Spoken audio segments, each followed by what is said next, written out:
Rolling.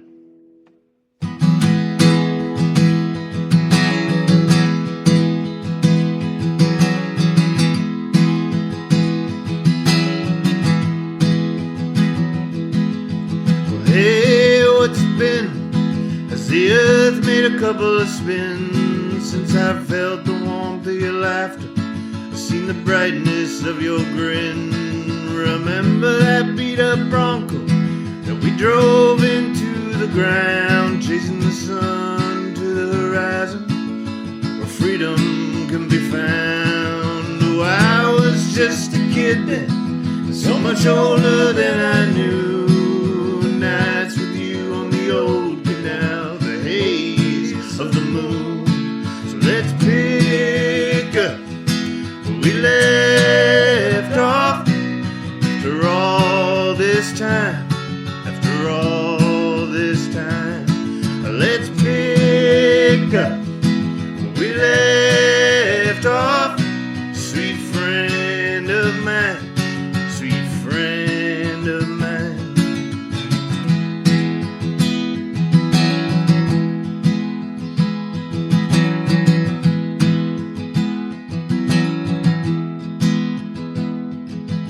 To be hung up with the stars, to be a drop in the stream, to be a constant with the current and remember everything. Oh, part of you is steady like a long-standing rock, but I remember the crazy shit more often than not. So let's pick up where we left off. After all this time, after all this time, let's pick up where we left off. Sweet friend of mine, sweet friend of mine. What would I give to see you once more, singing our hearts out on the checkerboard floor? Oh, what a memory floating with the wind, and all I know now is what could have been. We would have picked up where we left off. After all this time, after all this time, we would have picked up where we left off.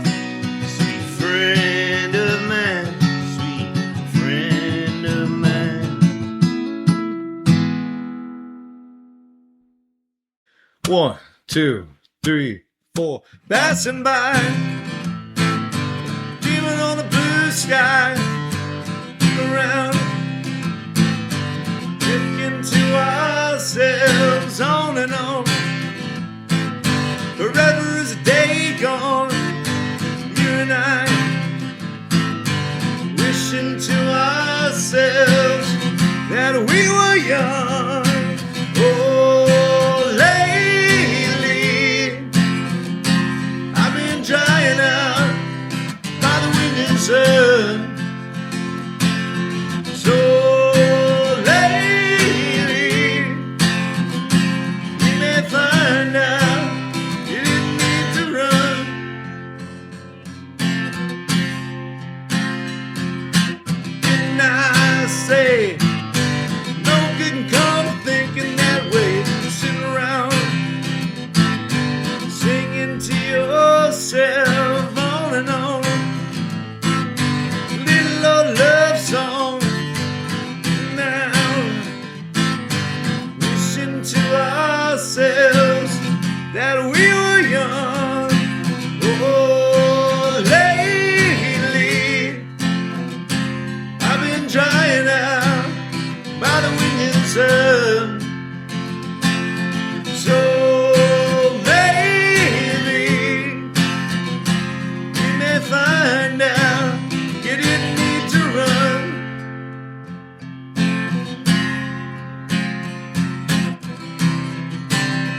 Hi, everybody. Welcome to All Worn Out. It's a podcast about music. It's a podcast about what you're passionate about, and it's a podcast about what our guests are passionate about. We are so lucky, thrilled, excited, over the moon, losing our minds. We have the very debonair, the dashing, the delightful, the brilliant, the talented, the insanely gifted. They are Doug Wallace and Alan Charlton, also known as Main Street Revival. Gentlemen, how are we doing this evening? Oh, we're great, Warren. Thank you so much for having us out here. Yeah, the thank depths you. of Nepean. Yeah, because you guys are coming from, are you still in North Gore? No, we're downtown. We're Okay. both downtown You're still now. gore yeah. at heart, aren't you? Yeah. You're You always never- Gore you at heart, right? Yeah, you take the boy out of the country, but you don't take the country out. We're going to get into it because your brother definitely taught a lot of us at college what it meant to be from North Gore. Yeah, yes. Like yeah. a lot of people there had no idea what North Gore was or what it meant. Then they met Donnie Wallace and their lives changed. Oh, this is great. Yeah. You know, a lot of people don't know. Warren and I go back a long time, and he's talking about my brother. This is like college days. What years were those? Probably 2005 to 2007. Yeah, that's wild. Yeah, and my That's brother took the same program at Algonquin, TV broadcasting, and I was an actor back then. I would act in all your student films. Yeah, Donnie was like, when we were like, well, who's going to do this? Who's going to do this part? Or who's going to do this? And Donnie would be like, oh, my brother will do it. Don't worry about it. Don't worry about it. My brother will do it. Doug will do it. He'll do a great job. Doug's got it. And we'd be like, okay, whoever this Doug guy is, I think he's pretty awesome because, like, Donnie loves him and, like, this is great. I didn't know what to make of your brother in year one because we were in different classes. Yeah. We were in different classes. And, of course, I just didn't know. I was like, who is this guy talking with the accent and the hat on? And people are loving this guy, but I don't know what to make of him. And then in year two, I was like, we were together and I was like, oh shit, this guy's hilarious. And he is just so much fun. We had so much fun. We're abrasive people. And yeah. Abrasive. The gore? Gore Well, since we're talking about it, you see, like yeah. earlier I did the Captain Awesome Halloween costume for a Halloween special. I wore this outfit that Doug is wearing in this short film that we made at Algonquin College. Good bad guy. It was awful. It's horrible. It's really, you can't really watch it from beginning to end. You can't, it's hard to do. But hey man, we had fun making it. And there is special effects in it, you know? Yeah, it was a great film. Yeah. I think we did a couple other ones. We did one that was like a hockey one. Do you remember that? Were you part of that team? I was part of Bomf Bomf. So Wise Young and King, one of your old bands, had a song we did the music video for. We used like the newsroom. Yeah. And again, I think we probably let you guys down. I mean, that was probably like... It was the best thing that you guys ever did? Oh, yeah. At that time, it was like amazing. It. We loved it. I was still looking for that. I don't know if you have. I think I've seen it once. Yeah, it's like lost. Yeah. I don't have it. Okay. I don't have it anymore. It's a lot of this stuff is lost to the ether of time. But damn it! I know that was a real fun one because also we were filming my brother's short film called Bert. Oh right, and it was like sort of part of the intro of that film. That was it was a great... Man, oh man, he was a wild man. So Alan, did I say your last name correctly? Charlton or Charlton? Charlton, yeah. Charlton. Charlton, that's Charlton. Right. Sorry to francais your name. Yeah, like it happens. It happens. I didn't mean to. It's all right. So yeah, you guys have been in 3 bands together, or more, or less. Yeah. Technically that's accurate, but not both of us for a long period of time in those bands always. Right? Yeah, we were just talking on the way over here, right? Because when do you think Wise Young King, so the one that you made the video for, that was before Alan joined the band. So first time I kind of met you was when you came back from college and it was at a party and you were playing band songs and I'm like, oh, this guy's singing good. So it's always great. That was your comment. Yeah, he's good. That guy is good. This guy is not singing off key. It's pretty good, man. So then you joined the band. I don't know what, but you guys had already had that going for years. You had some others. Yeah, at least a year. You had another. What was it? Renee was his name or something. Renee for a bit. Yeah, that's right. And you guys all shared. It was it was Jordan, Miles, and yourself. Yeah, that's right. doing the singing, and Wesleyan came back then. Yeah, that's true. We all did something, but then you came on as the singer. We're like, phew. Yeah, I don't think my skills were good enough at guitar back, so I only had one option. That was it. I've never been good enough. That was guitar. probably 15. Yeah, I'm gonna say that was 2007. Yeah, when I came back. When I came back from university. Yeah. And did you do any music before that? Me, no. I decided to pick up my just playing and singing on the guitar, just with friends and that. But I decided to learn it actually probably from year 2 or 3 on to the rest of the time I finished school. So I eventually could do it. Just maybe some open mics at Laurier where I went to school, but that's it. Before joining these guys when I came back. Open mics are great. Everyone should do open mics if they're interested in live performance and songwriting, because it's like comedians, right? They tape their performances for laughter to judge like which jokes get more laughter. And, musicians can go to open mics and see like, oh, which song got more applause, which song got people more hyped up and that sort of thing, So absolutely. It's a tool, and there's lots of these types of things going on. So I always encourage that. And I think I started, like, I had no idea in college that I was going to sing. Like, I had no idea when you guys were doing your thing. I never occurred to me, I'm going to be in a band. And I'm Did you sing. like music?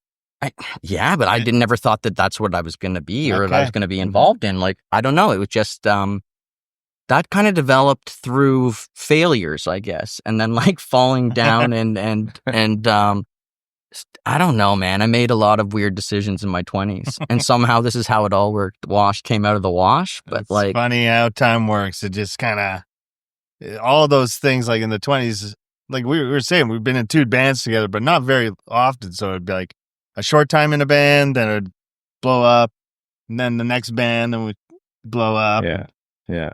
So what happens with the blow up? Let's talk to the people out there in the world about, and I'll put my 2 cents in too. Yeah. What happens when a band blows up? What is going on back then? What kinds of things? I mean, In general, you're just talking about bands in general blowing up. Yeah, we don't have, we could talk hypothetical. We don't have to talk about actual events. Yeah. I just think it's hard to keep everyone's, everyone has a different personality. Everyone has a different also direction they want the music to go. Let's say it's hard to get everyone in the same goal and working together, especially when you're younger and more hot-headed. When you're like, you're younger in your 20s.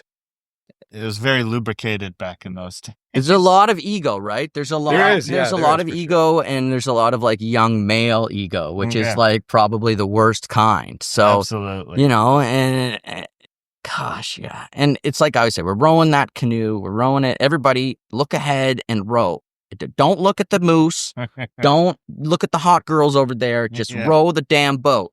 And if we all do it together, we're going to get there before a whole bunch of other boats, and that might give us a chance. And they're all like, ooh, pretty butterfly. And you're like, dang it. Damn. Well, we were rowing together for like 10 minutes. And then you go around a circle. Yeah. And so was Wise Young King, how would you describe that band, like what the genre was in the end? It's like just rock. Yeah, like a throwback rock. It's always been like kind of influenced by the same thing. Yeah. We started out as like more of like harder. I guess it got harder when I left. It did for a little bit, yeah. Oh no, why? Yeah, well, so do you not like hard music? I love That's hard the music. opposite. I was also like, I started like a metal band also in between some of these bands as well. Okay. Like I love, like That's heavy metal. That's just a coincidence. Yeah. It was just, I guess it was just kind of what we were writing. I don't know it was more like, I think, clashes of personality. Or styles. I think half the band basically left when Doug did. And they went on to do metal, and then we went on to continue and found new members at that time. Lasted for a while, and as things do. But it was good. I think we just had trouble at putting it all together at that time with those members. It's totally artistic differences, like what you just described. Like one group going one way and trying to sound, another going. That's artistic differences. It's not that bad. And it's really not. And personalities totally clash. I've had that, and I fought through it for years with people at certain times in music. And because you do what's best for the songs, you do what's best for the band, you do what's best to try and move ahead all the time, most of the time. So yeah, I've been there, and when you make a change, it's all of a sudden you have to reset, and it takes time, and you have to find the right lots of time. people. So then you guys went from one, and Wise Young and King, you guys did the Big Money Shot. Yeah, I was not a part of the band at that point, but you guys did. Yeah, You we guys- did. We made the final 5 the one year. Yep. And I remember that I year. think that's the year. That was the year that Autumn's Cannon won. I was there. I was in it Here we that are. year. So you remember And- As Tom Ginger Jackson. Fox? Tom Jackson Yes. guy. Do you remember him? You remember Yeah, Tom yeah. Jackson on stage and telling Autumn's Cannon, like, So the moments. Yeah, He's so going on about the moments, right? he coaches bands, or I don't know if he still does, but he did. He coached bands and the world-class artists on yeah. how to make a moment on stage. Okay. And so he was like telling them, like, no, guitarists, come forward. Yes, get on the box there. Stay. Yeah. You, singer, come here. Yes. Now, in this moment, get down. Freeze. And I just remember being like, yeah, I want this job. Yeah. This is the job that I want. I think at bands at that time, you're like, I don't want to do this. I want to go. But then you think about all the large touring acts. They all have an element Of of that in their course. show. Of course they course. do. They're all about creating these. They are about creating those moments. But I think we were really hesitant to go along with that at the time, which wasn't a. I was like, a rebellion thing, right? I get it. I always, Yeah. it's probably expensive as hell too. And like, I remember, bands in general, a lot of bands, I find they were just like, oh, I'm going to stand here with jeans and a t-shirt and play my music for you in a 5-piece band or a 4-piece band. And it's going to be entertaining for you. Yeah. And then all of a sudden, another musical act comes out, like at Canadian Music Week. This act came from LA, and she was wearing she was doing just rock. They were doing rock, but she Right. came out wearing like mohawk hair, like a studded bra with like fucking metal. And you're just like, wow, okay. And they're all matching their outfits together. And you're like, yeah. oh, wow. It makes so a difference. it makes a huge difference. But we were part of Wise Young King. Sorry to cut you off there, No. but we did do this. The worst show we ever played was during this Battle of the Bands in Montreal. Okay. And I think it was back-to-back worst shows, to be honest. yeah, we were just like in a bad place at that time. But we were just like, it was just a terrible show. We weren't good. Like, it was just bad.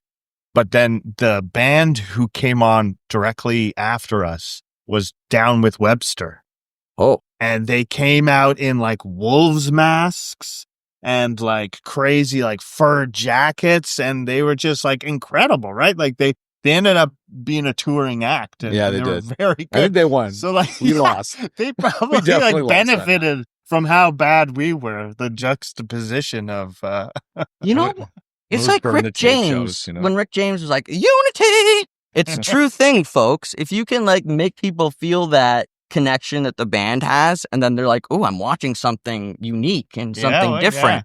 And it's like when the Peptides beat us in a band competition to go to Canadian Music Week. And I was like, told them, I was like, you guys should win. Like the fact that like you're all like leopard print, zebra print in the jungle, all just with your clothing is wild. And you're like 7 people organized into one machine. Yeah. So it's just like, yeah, the bar is set high for people who think they're just going to, walk in and do whatever. It takes a lot, but mostly it's about the music. And that's what I love about you guys.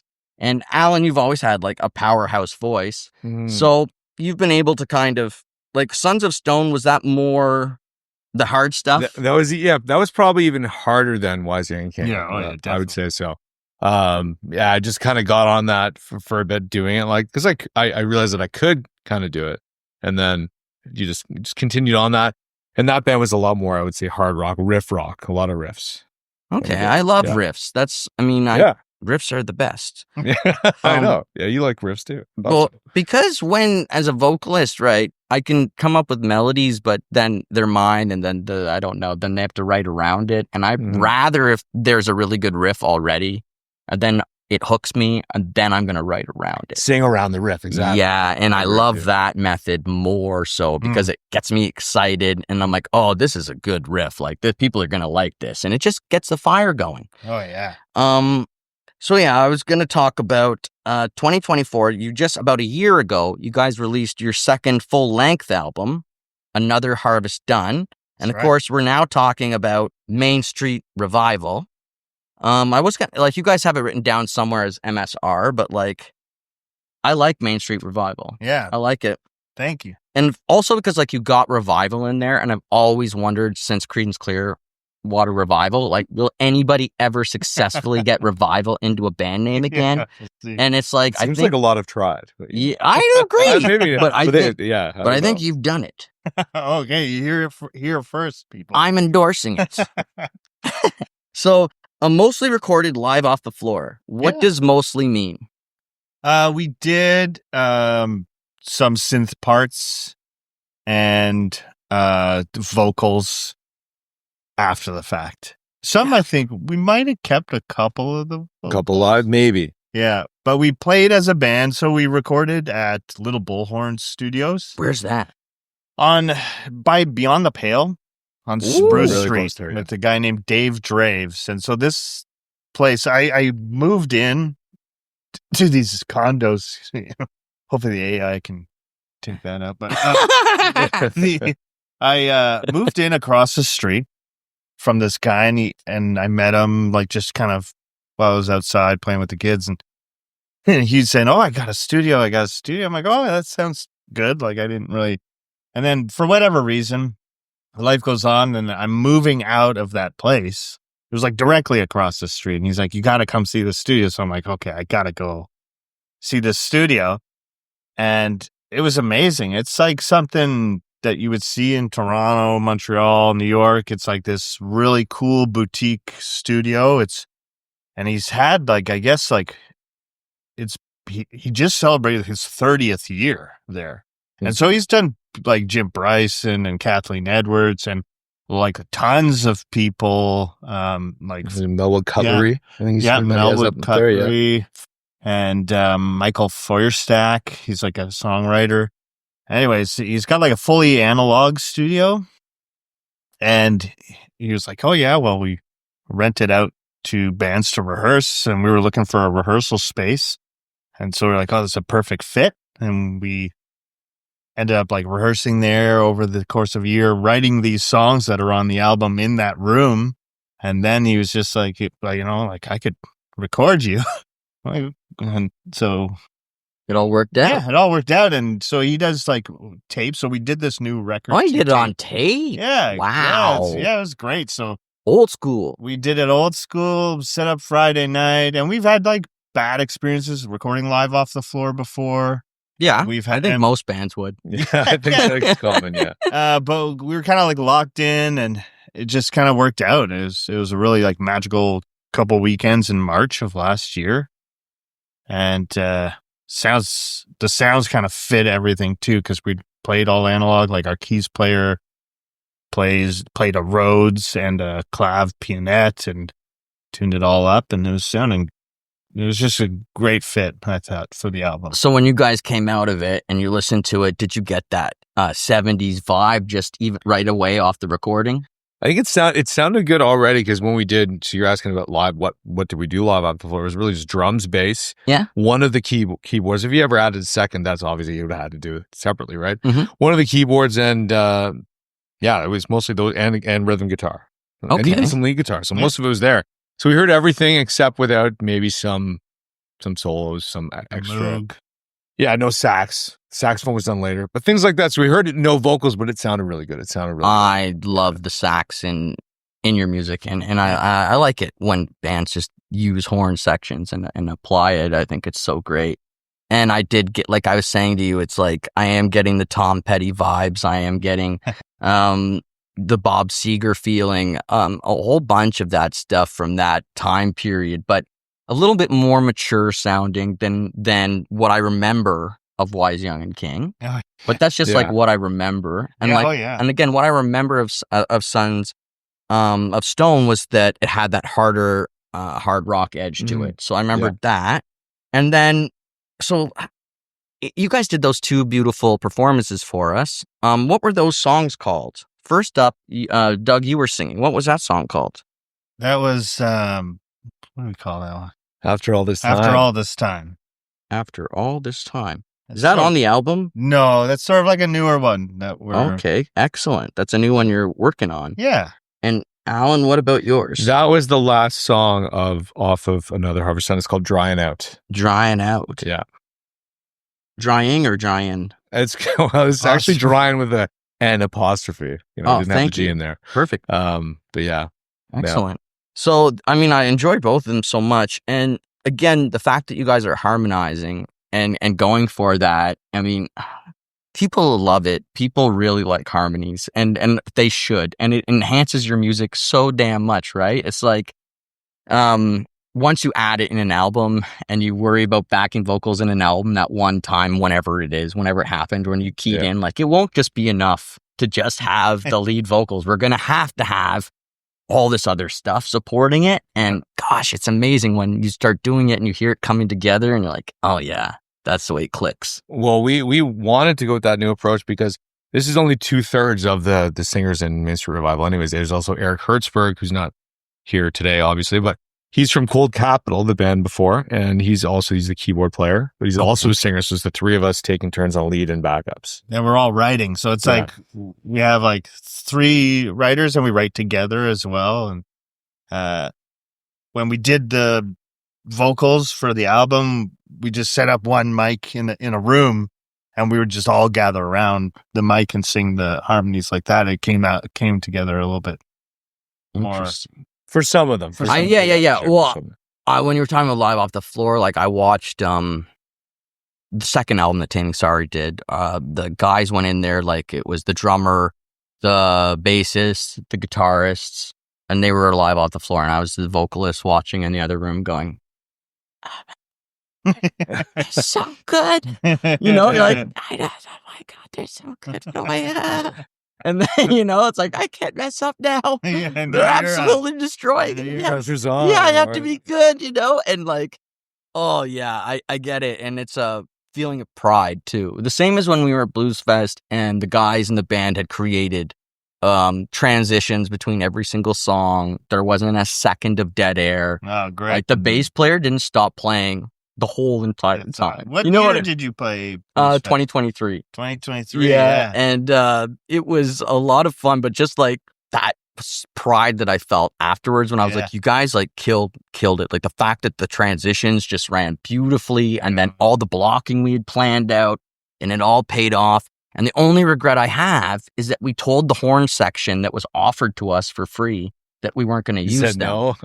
What a stupid decision. Guys, trust them. We were like, oh, what if they screw it up? I watched them with the other people. They didn't screw it up. They were amazing. Who was it? I don't even know. It's got to be Texas horns, right? Yeah, I think it was. I think it was. And they don't screw it up. There was 3 of them, and they were killing it for everyone else who used them. So I was just like, don't. But so that's my only regret. Otherwise, it was just such a cool experience. And yeah, totally. And so let's talk about festivals for a minute with you guys then. Because I saw in one festival, you guys have live video up from like way back in 2020 or something. That might have been, there was a virtual festival. Oh, yes. Yeah, that was like a COVID festival. So we did it on the roof of Eric's place. Okay. And what was that for Port's? The Port Festival, yeah. It's somewhere in Collingwood, Ontario. In Collingwood, that's right. And you were saying Eric is the other, did he start this project? Oh, well, when we started, it was Alan and I in a Days Inn in Brockville, Ontario. Comfort Inn, Comfort. Actually. Oh, yeah. You always correct me. Always say Come on, Days. it's Comfort. Yeah, I got to get this right. Sorry. Comfort Inn. But it was great. I lived in Merrickville at the time, and he was traveling for work, and we hadn't done anything like really like, even during the Wise Young King years or the Sons of Stone years, we didn't, like, I was part of Sons of Stone briefly as well, but we didn't really write together. We never wrote together, no. Wow. So interesting. So that's probably why we wanted to. Like, wait, how do we never write together in all this time? Well, these brief periods in multiple bands, but we just never did. Right. And then we was like, oh, should we do this? And I was a little hesitant. We both were, because we kind of been like in these bands and we had the history there, but it was never between us. And so we were just like very intentional about it when we started, and we wrote like a song that night. And it was like, you get that energy, that excitement. That's like what you chase, I think, as a writer, as a songwriter, and as like a band. It's like these things that like give you energy.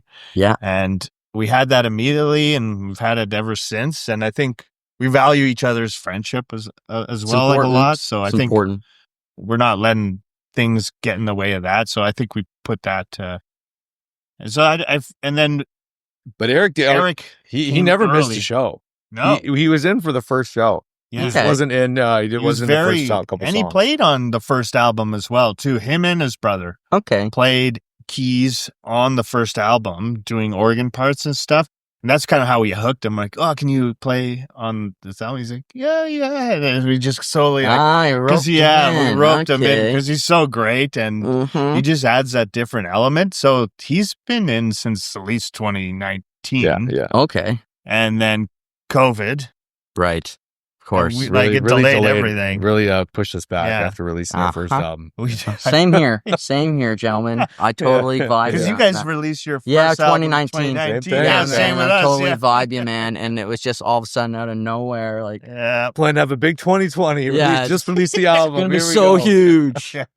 Oh my gosh. And so can you guys now that you've done it, like you've done the recording on the tape, live off the floor, could you go back to digital? Could you see yourself going back to the old way of recording? Or now that you've done it this way, you're like, we got to keep doing it this way. I mean, like, it's always good to like try different things, but also I think we've been burned in the past where we've done albums with different producers and different engineers, and then for like no reason we just switch Yeah. and go with someone else, and we're like sometimes not as happy with those albums. But we had such a great time with Dave, and like we're really happy with. I'm really proud of this product that I think like I'd love to do it again. Because it always gives you a question, like with any band, how many times in a row do you do the same work with the same person, the same studio? And that's always the question. Like, should we move on? Should we do something and challenge yourself in a new environment? That's a new true. person? Or then again, should you just stay with the same person? It's hard to. Yeah. It's a hard question, right? We just went through it as a band. We just went through it. And it's not an easy decision to make at all. And we're going to record a couple songs in March, and we ultimately decided to go back with the guy that we've worked with in Toronto the last few times, and it's mostly to keep continuity. Who is that? Ross Citrillo. Okay. So RHC Music in Toronto, and I love the songs that he's made with us. The other 20 songs that we have with them, I love them. So that wasn't the question. It was just, do we save money on traveling to Toronto? Do we stay in Ottawa this time? And honestly, we found people in Ottawa that we thought were excellent. Yeah. But in the end, we were like, let's just try, because we're changing quite a few band members, 2 or 3 band members. So we want to try and keep that sound as much as possible for continuity's sake. So that would help. So, That's a good point. he's one less change in the project, So that was ultimately our decision. But we're also investigating and looking into other great people in the city. And so that's great. Like, I'd never even heard myself of Little Bullhorn Productions, but I mean, 30 years you were saying, and like working with all these fantastic artists. Yeah. It just goes to show you there is really cool people in the city making great stuff. Absolutely. So you guys opened for April Wine. Yeah. When was that? That was last year. Last year? I think it was last year. Al knows all the dates. I I know what we've been fortunate to open for some classic rock Canadian legends. Well, And David maybe Wilcox. that was Wilcox. That's right. Initially, we did Kim Mitchell. Was Kim maybe last year. Mitchell. Maybe it was April Wine the year before. Maybe that was 2023. I don't know. Who was on vocals and for April? Wine? Yeah. Miles It Goodman was, just had. Was Miles Gone. passed? Miles was No, on. no, or he Miles had- just passed, sorry. passed. I don't know if he had passed or he had just left and then Right, he passed he'd away re- after. Right. Yeah. Okay. He might have. He was not playing the show though. No, Yeah, he yeah. wasn't. It was.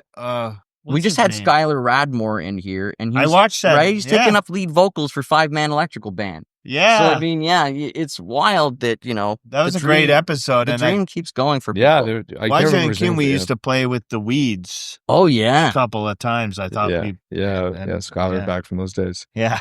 I'm Mother Earth.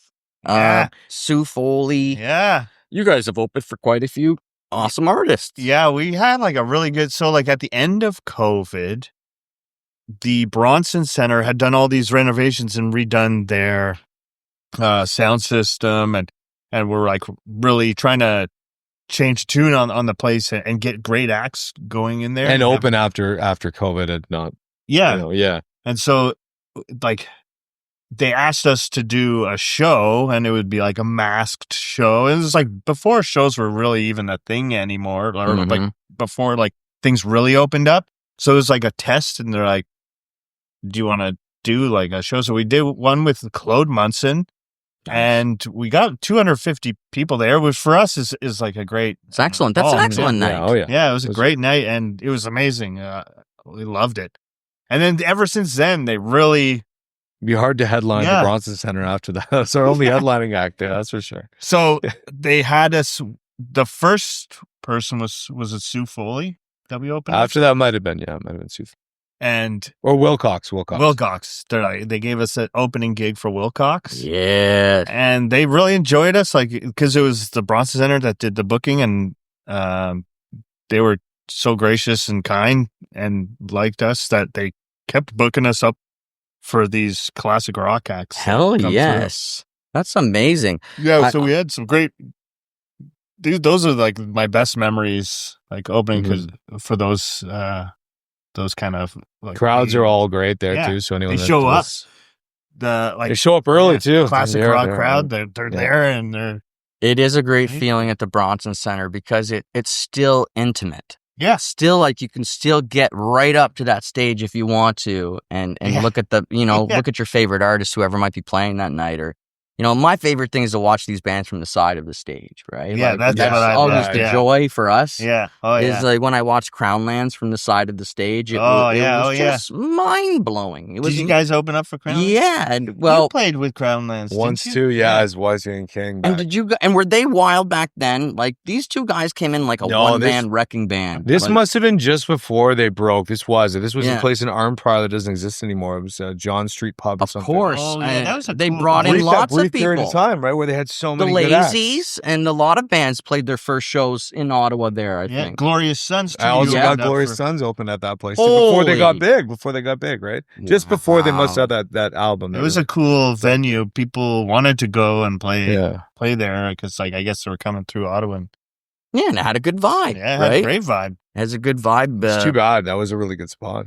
Hell yes. And also wasn't directly in the city. Yeah. So it's like something else, a little bit different, a little bit of a trip. Yeah, man, exactly. R.I.P. to a lot of places. Yeah. Oh, yeah. Well, the first 3 or 4 places we played in Toronto, none of them exist anymore. Like until which ones? Like I'm trying to think. I can't even remember, but they were weird places. And and now now when you go, it's just like, okay, Horseshoe, yes, we'll play the Horseshoe or like or we'll play Bovine or like whatever it is. There's only like 4 venues now that we know like, okay, that's what you want to play in Toronto. Otherwise, it's like, it could be dicey. You don't know what you're going to get. You just don't know. Yeah. So then touring, have you guys played lots of different places? No. That's something, would you like to? Or we're trying. Or you guys like, we're a bit older, younger, whatever it might be. A little bit of that, but like, that's our next thing. So like, I think that's what we're going to try. We want to make it, at least worth our while to go. You want to make sure you got to, that feeling, right? You don't want to drive out there. And if you know that you got to count on the, you got to, hopefully people are going to show up to this show. So we just want to make sure we take one that it's going to be worth it, I guess. I agree. Yeah. I agree. It's very difficult. And we always talk on here about, I've got lots of friends and they're in the UK. They're playing in Europe. They're from here, but they're not interested in playing here.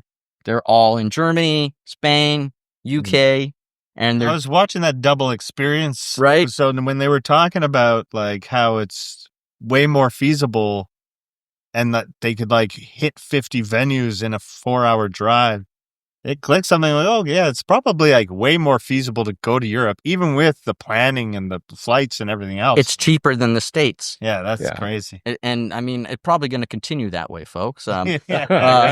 Especially, and who knows what it'll be like touring over there if we ever join the EU, that wacky world. Yeah, who knows? Exactly. Who knows what world we're living in anymore? I don't know anymore.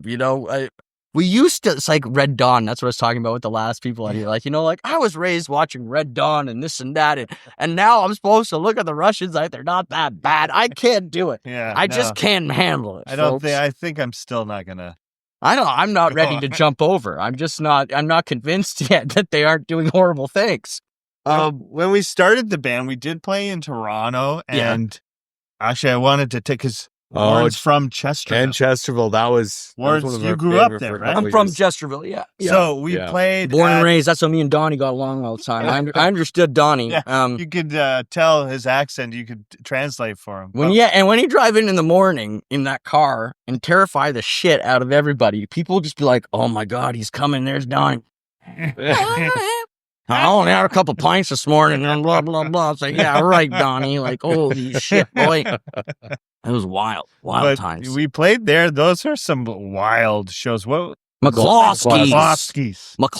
And Dan was there. They were crazy. Like Well, there's ghosts in that building. There's no way there isn't. there seemed to be ghosts in the crowd that night. I swear to God. Ah! There was a dog in the crowd. You Why know, not? at Why one not have a point, one dog? guy was doing handstands on the bar, like taking shots during Yeah. his handstand. Yeah, that's Chesterville. Crazy. It I was know that. wild. Yeah, that's the way she goes. But- And was Dan taking care of you that night? Oh yeah.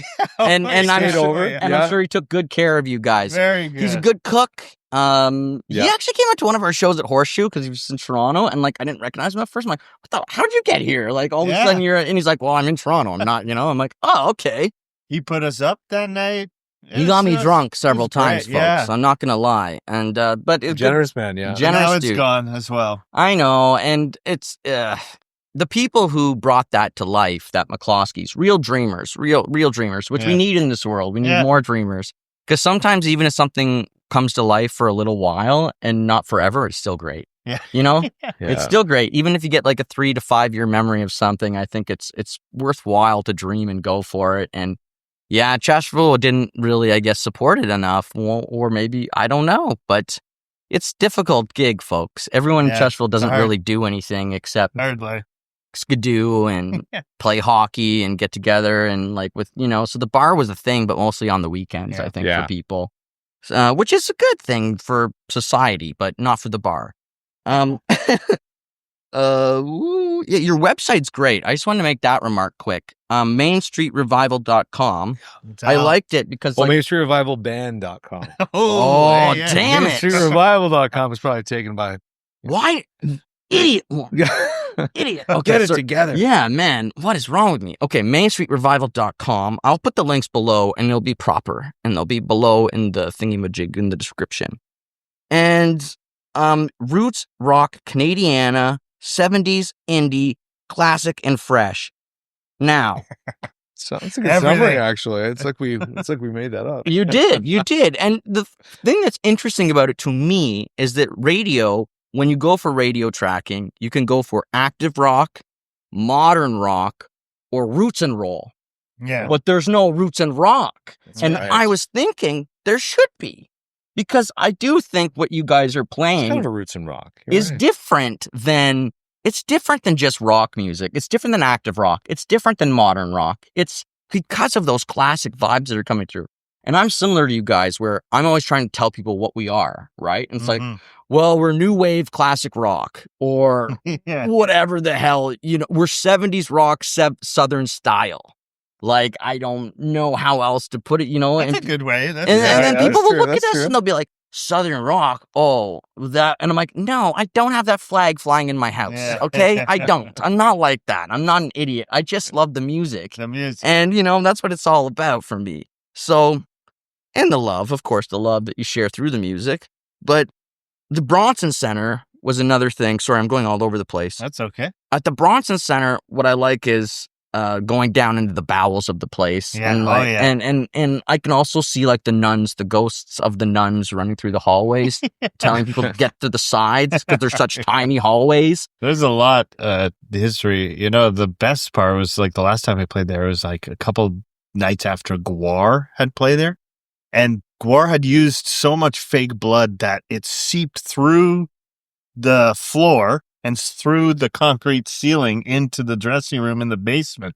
Wow. Yeah, crazy. So if you like, That's epic. Yeah, I love them even yeah. more now. yeah, Wow. I wonder if they got sent a bill or if they're just like, sorry, that's what blood happens. is blood. That's You know. what happens. It's war. What are you gonna do? You know? One of your music videos, because you guys have got lots of videos up, which I think is great.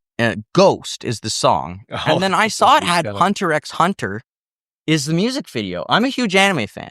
Okay. So like going back in time, Hunter x Hunter is like a super popular anime, and like that's your video, and it's It's gone. got like 80 views as well. We didn't push that one very hard. Yeah.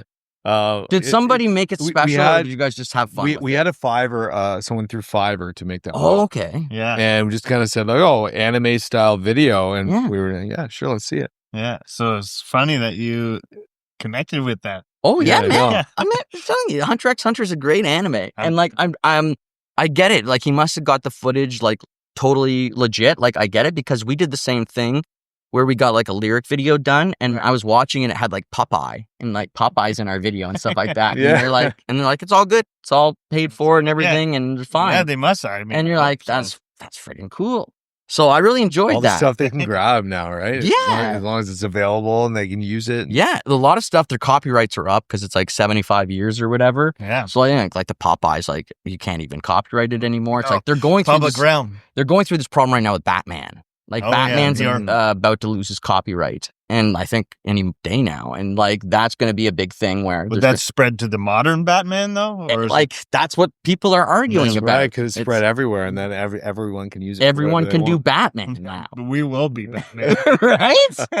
And but yeah, so I think that was a really cool video. And again, all the live stuff you guys present, obviously, I think that's another big tip for bands starting out there. Like get lots of live video of your project up, and it lets people know you're confident in your live performance. And you have to do the perfect recording, and you have to do the live performance where you show people you can present that as much as possible. Helps you book gigs.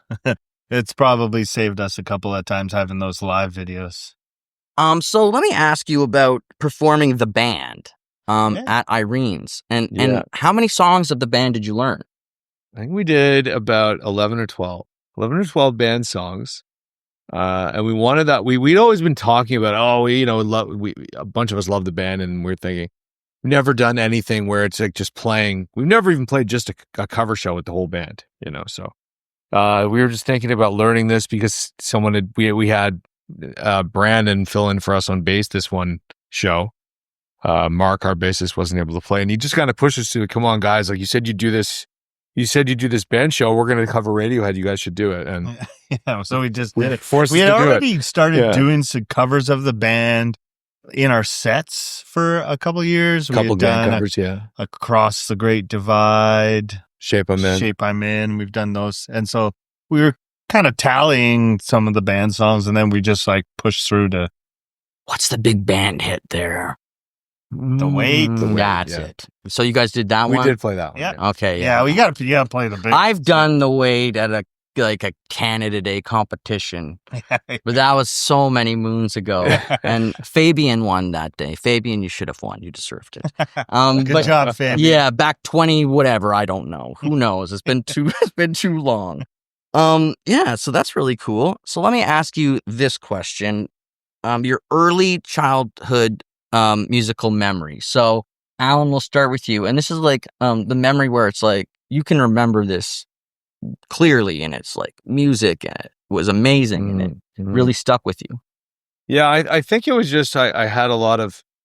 I would just get on to getting an album on CD or cassette, even mixtapes back then, right? And just listening to it over and over again, just learning all the songs, just being kind of getting obsessive with it, right? Learning all the tracks and all your favorite artists, and that's what I really remember at a young age. Just I'd really get into it. I'd really figure out what I liked and memorize it all. And did you want to sing with it? I don't even know if I had that idea when I was that young. Yeah, but I think you just generally, I probably did sing along with it. of course. Like everyone does. But I mean, some people yeah. sing along with the dream, like they sing in the shower, and then they're on stage in front of a million people, So there's singing along, and then there's like singing with that Celine Dion dream in your mind. That's right. Yeah. I don't think it was like a singing in the shower or anything like that. It was probably just, just You just dug into music. Just dug into it. Yeah. But was there a specific genre that you remember going to first? I think it was whatever I know I was given in mixtapes of like the Beatles and Tom Petty and Pink Floyd and all that at a young age. Those were the first tapes that I had. See, I listened to the Beatles. I listened to the Beatles young. But it was early years for me. I was given the early years first. Okay. I didn't get the later years till like years later, which I guess is Interesting. fitting, I suppose. But you know, Interesting. But yeah, I remember listening to putting that record on my mom's old record. She maybe only had 3 records up by the thing, and it was like it was Jackson 5, The Beatles, and Frampton Comes Alive. So as a kid, I remember I'm just going, what the hell is this, Mom? And then, Jackson 5, I remember, whoa, this is wow. ABC, holy moly. Yeah, and yeah. and What a mix. yeah, Yeah. it just and the Beatles, of course, again, just like, oh my gosh. So you almost don't know how good the Beatles are when you're a kid because it just registers as music. Like you're like, oh, this is what music is supposed to be. Like I remember in class us doing the obla di obla da and like, using the recorders and this and that. And just thinking back then, like, yeah, this is just how good music is supposed to sound. You're never questioning it or anything. Yeah. So what is next on the agenda for you guys? Well, I think we're gonna. Oh, actually, sorry, Doug, you tell me about your early childhood memory. My bad. You know what? Like, I think the very first. This might explain a lot too. Is like the very first musical memory I think I have is I bought 2. I had a Walkman, cassette tape Walkman.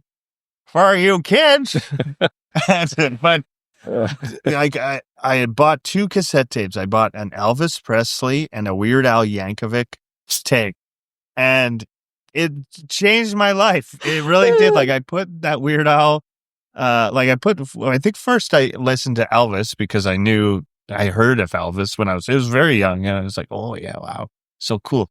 Then I put the Weird Al, and I hadn't heard of it, but I remember picking up the tape, and I'm like, what is this? And I just have a sensibility to comedy and like theatrics and stuff. So when I heard that, it just kind of like blew my mind. It like made me laugh hysterically. The music was great. And then I was just like, wow, this is amazing. Like, And what kind of music did you get into first? I think it was like kind of rock music, like everything kind of like, I remember my neighbors having like ABBA, as like a record and Meatloaf. Okay, yeah, another- great that's when we get influence. around to. That's solid. Like Yeah, that man. intro is like kind of blew my mind. So like, and I would just be in tune to music, I think, just from an early age, like on the radio and everything like that. So Yeah. And when did you pick up an instrument and start learning it at a young age? Did you do got that, an Alan? electric guitar when I was 13. I got an acoustic when I was 13, but I don't know. I didn't catch on at that time. Like I tried to play it for a year or 2. Yeah. Um, Same for me. I was very similar in that regard. And then like the singing forced me to learn guitar. A desire to want to sing forced me to learn guitar. That's exactly it. And then that at the same time like stopped me from progressing past that point because as soon as I can play it, then I'm like, oh, I can sing with this good enough. Here we go. And so I never get past that point with guitar ever. But that's okay, whatever. And did family play a big role for you guys in music? Were they supportive? Were they telling you don't do music? What kind of battle or journey do you have that way? My parents were great. They were just so supportive, like of everything that I did. It's like it was just like a blind support system. I was really lucky to have like great parents and family, and my brother was obviously a great cheerleader and still is as well. Yeah, my family's been supportive as well, definitely very supportive, but kind of always has said this thing to me as well too, like make sure you still go to school and do this and have a plan and and all that. And the Canadian way, my friends. That's it, because it's Don't of the quit that uncertainty day job, of buddy. the music industry, right? So Don't I you think Michael that was- J. Fox on us. Take off to the big city when you're 14 years old. Yeah. My gosh. I mean, yeah, families, I find it's a reoccurring thing. It's so important. A lot of people get their first guitars from somebody in their family or there's some kind of connection I there. got mine from Santa, which was like That family counts. adjacent. So. Yeah. I got to tell you something about Santa. He knew. I just don't know if you know this yet, but Santa is a good guy. Thank you. Good. I won't ruin the magic for him. Yeah. Clearly it's still alive for Doug, so we're not going to take that magic away. Okay, so now we'll get into what's up next for you guys. Well, we've got this album. We've also got this, the band cover gig thing that we're going to try and promote and kind of take on the road as like sort of like a mix of MSR and the band. And we're going to try and draw people in and force them to listen to our music that way. Yeah, we're I think thinking it's a of good idea. Yeah, going on the road instead of saying we're going to do an hour-long set of Main Street Revival, we're going to play 2 sets. Brilliant. As an idea. And we want to get out of Ottawa, I think. Like Smiths Falls is somewhere we've gone back to. Bowie's. I don't know if you've been there, but Pat there is super great. It's like Peterborough and Pembroke and all these different places, Would love to go rural areas. Kingston. Too, although Kingston can be tricky, but all these different places, Yeah, we'd love to just get out of Ottawa. I think we love Ottawa, obviously. But it's hard to do, you can only do so many shows here so often. That's right. That's where you got to have some other cities. And even, I was thinking back to Kingston. I was like, trying to think of where I played there. In the Merchant back in the day. Have you played I haven't, but I played at the Mansion. And the Mansion? I was only in the basement. I only played the basement. You're lucky. Oh, really? You're lucky, man. Because I played upstairs, and there was one time there was 100 Queen students all downstairs. And we were upstairs, and there was nobody. And so I came downstairs on table to table, yo, come upstairs. I will take the cover off the door. Yeah. Just come in, and if you don't like it, then leave. Yeah. But if it's cool, then stay and vibe. Did you get anybody? No. I think maybe a couple, but we talked to everybody. And I mean, so then we learned that way through the hard way that Mansion wasn't our best option necessarily for us. Right. Although I do like playing there. The keyboardist from Glorious Sons was doing our sound one time. So cool. I do like going there, not saying bad things. Went to the Toucan, and that was also a very cool experience. Right, but Toucan, they're expecting a 3-hour set, and they want half covers. Yeah. Right. So it might work well with what you guys are planning, actually. Yeah, hopefully. Because they really do. Seems like a lot of venues want that. They don't, or if they're going to give you a full night of music, you're going to have to play. Yeah, they were saying you 2 bands max, bring 2 bands max, because we'd prefer if you just play 3 hours. If your band would just do 3 hours, easier take a break for them, in between, definitely. Right? Right. Have to switch over, and you're and then we just have to pay one band or whatever, and I get it. And there was another couple places in Kingston that recently closed. Blue Martini was a really cool venue with a stage, and I think it's going to reopen, hopefully with a stage. I don't know, but been there for you. Yeah, and that closed down, and I was like, damn, that was a cool venue. But like we were saying before, they come and they go, and Black Sheep is one that's coming back. That's right. We want to get out to the Black Sheep again. Hell yes.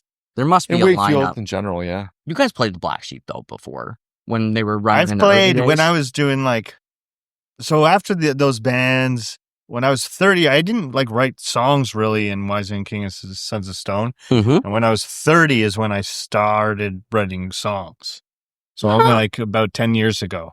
And so that's when I started writing songs on my acoustic, and I'd play and I lived in Merrickville at the time, and I'd play these rural shows as a songwriter, folky style. And that's how I met Pat from Bowie's.